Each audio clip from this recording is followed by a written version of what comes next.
Laurel is such a special place, and once you go in there, it's like, oh my gosh, it's almost like living in a resort. To go from complete devastation to this incredible community took a massive group effort. Laurel, to me, demonstrates what recovery can look like, how you can take a devastating situation and turn it into an opportunity.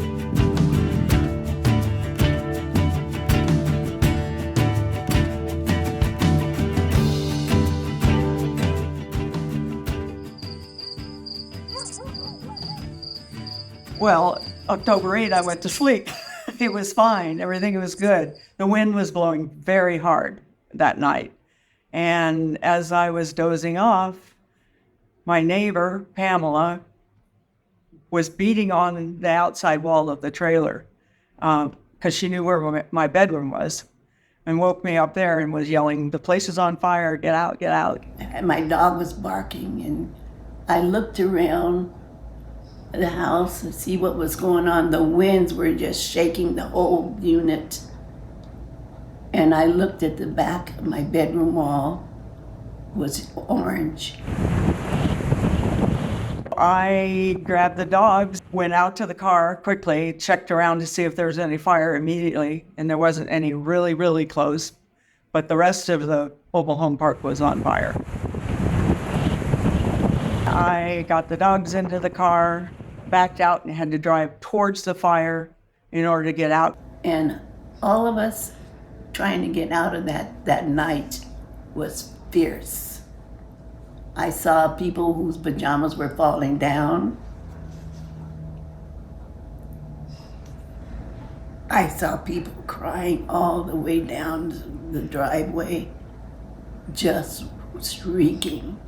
They were losing everything, leaving everything. And then as I was leaving the driveway, I looked up and saw the round barn in flames, fully engulfed. And then I just kind of went into shock and drove south. I went down Hopper Avenue over there by Coles, and the policeman was out there screaming at everybody, go back, Coffee Park is on fire. This is the Kmart shopping center. This is Kmart burning up. This is Applebee's on fire. Next door to that, we got the McDonald's on fire. And I ended up at the Safeway in Rohnert Park.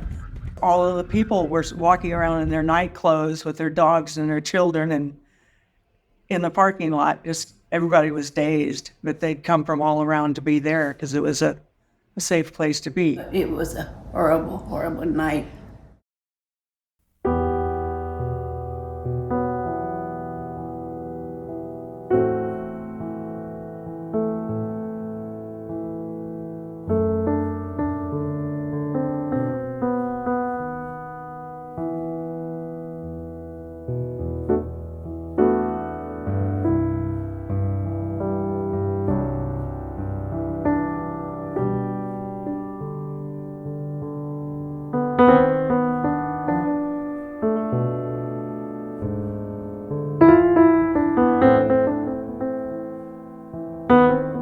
The day after, I was taken on a tour of the areas that were impacted by the fires. And one of the areas was, of course, the Journey's End Mobile Home Park.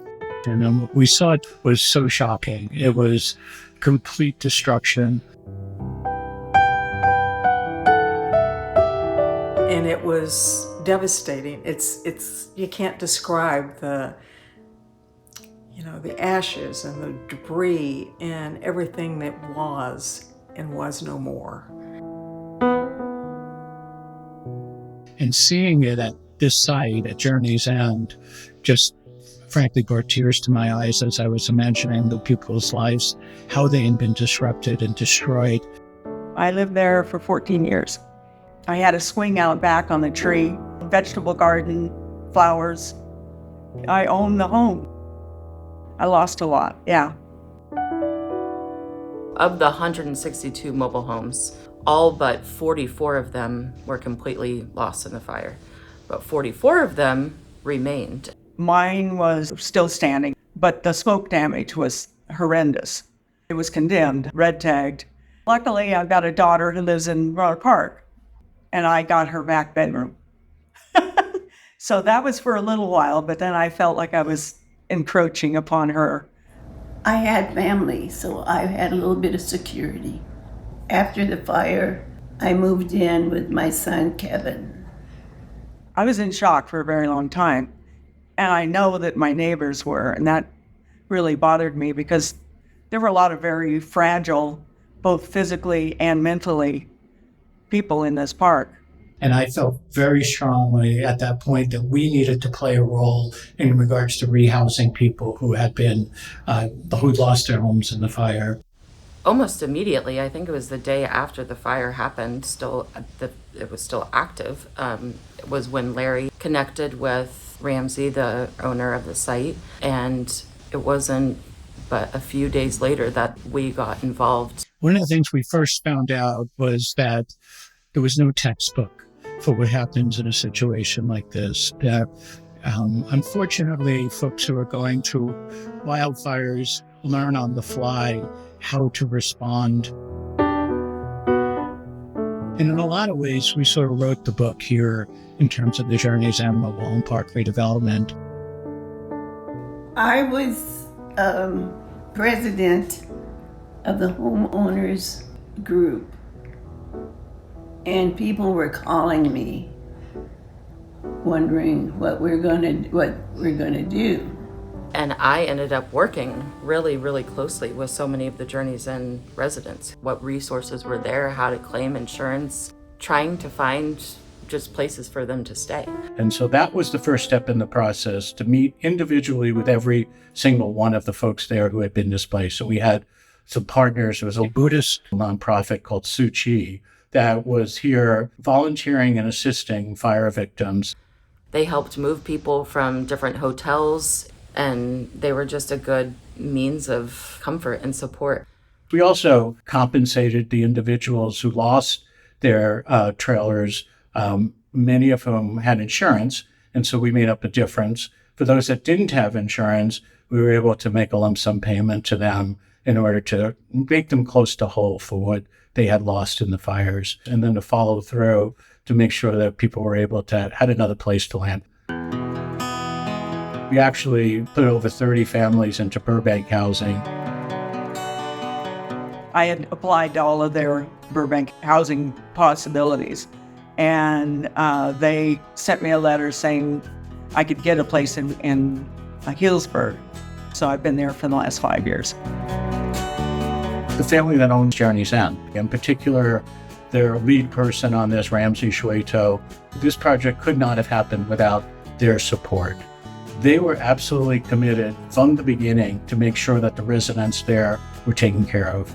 They didn't walk away, which they could have taken an insurance settlement and left. They had no interest in doing that. Ramsey, he was a person who cared. Really, really, really cared. It quickly became clear to us and to Ramsey that we needed to build something more permanent on this site. We brought in a partner that was the Related Companies of California. The Laurel project fits really well with Related's mission. We're building people's homes and what is more personal or more important to people than their homes. This was something we definitely wanted to be involved with. Burbank did a lot of the upfront work, and they worked with the residents, they worked with the community, they worked through the entitlements, and then we were putting together the financing and working with the designers, the architects, all of the consultants to bring the drawings forward and get it ready for permits. We had to go through the normal process like any other community development would have, which is to get approvals from the local city council, which we were able to do in very record time. We had an amazing project manager, Karen Massey, who was working on this for years now and was able to, in record time, get the project approved. A lot of that was her, and a lot of that was the city of Santa Rosa really wanting to see this happen. Burbank met with the city of Santa Rosa for almost 2 years. We worked collaboratively to clean up the site and get the necessary approvals to move forward. Then Mayor Chris Coursey was extremely helpful and committed to the project. Another key figure was Congressman Mike Thompson. He stepped in after the fire in a really big way. He worked tirelessly to bring in federal funds to our community, including the ensure that this project received funding. There were 13.2 acres, which is far more land than any project we ever have been involved in. And so we knew at a minimum at Burbank was going to want to replace the 162 mobile homes that were destroyed, but that only takes up about a quarter of the property. So we agreed with the landowner to go ahead and to split off our portion to be able to do the senior housing and let the rest of it be developed for market rate housing. We named the entire community Perennial Park. The section that's affordable housing for seniors we named Laurel. Laurel is for folks 62 years and older who are on a limited income. All of the apartments are regulated to ensure long-term affordability. Journey's Inn residents who had lived at the mobile home got first priority for applying to live there. They'd send messages about when they were starting the digging and when it was going to be done.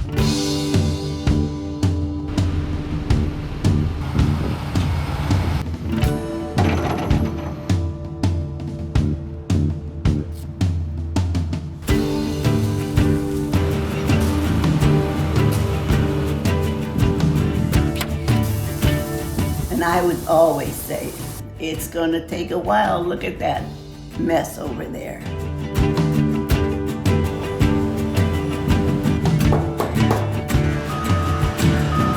From when we initially decided and invested to when the first resident moved in was about 6 years.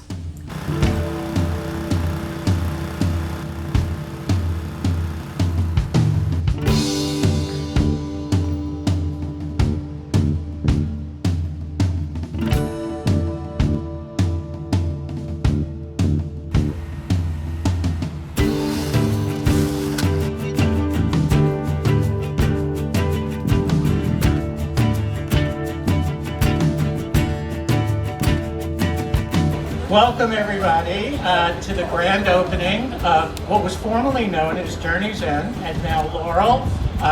So congratulations and welcome this morning to all of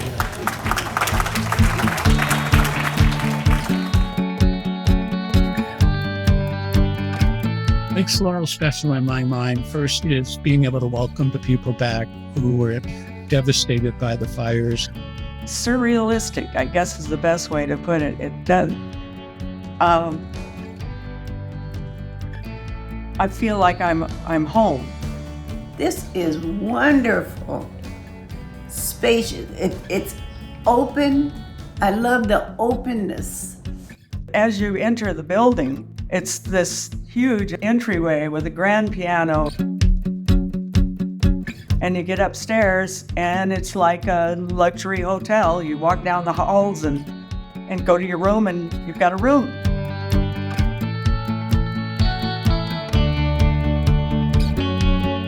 And I can afford it. I mean, the design and how it was put together with such purpose. I mean, there's a theater in there. This is our movie room. It has swivel chairs, and then there's a popcorn maker. And then they have a fabulous large community room. So we've got a place to make tea and coffee. We've got dishes and such, silverware.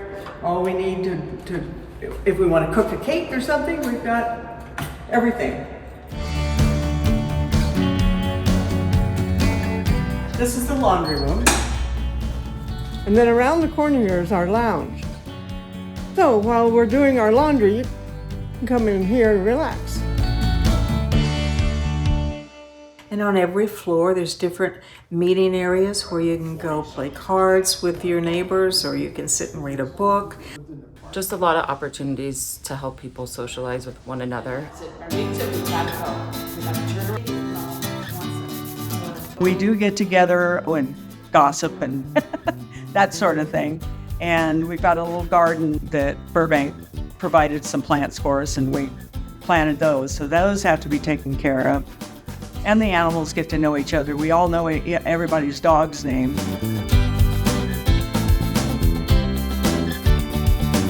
In addition to the housing itself, we provide services. So we organize actually meals, we organize activities.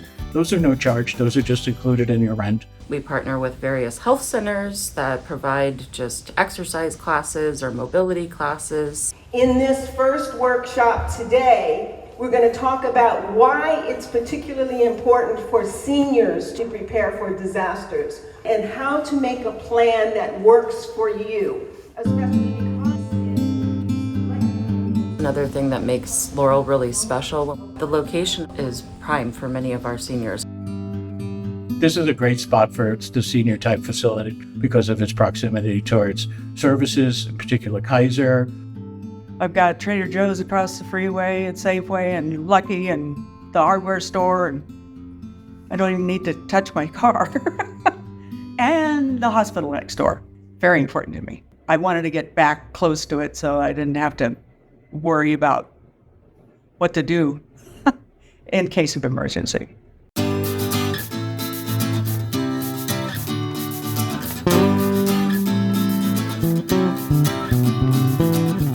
Proud of the fact that we were able to provide this type of a facility for the individuals who are here. And I'm proud of the fact that we were able to provide an opportunity for those that wanted to be able to move back to a place that they called home for many years. What we do in all of our communities, not just Laurel, is give people dignity and give them hope. It was an honor to be part of something so significant and so important.